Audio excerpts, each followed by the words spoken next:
حضرت کعب رضی اللہ تعالی عنہ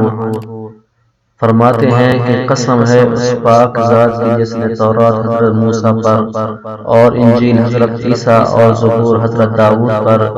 علی نبینا و علیہ الصلوۃ والسلام نازل فرمائی اور قرآن سیدنا محمد صلی اللہ علیہ وسلم پر نازل فرمائی۔ یہ آیت فرض نمازوں کو جماعت سے ایسی جگہ پڑھنے کے بارے میں جہاں اذان ہوتی اور نازل ہوئی۔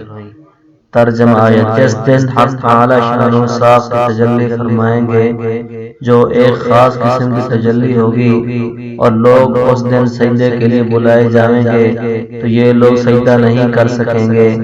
ان کی آنکھیں شرم کے مارے جھکی ہوئی ہوں گی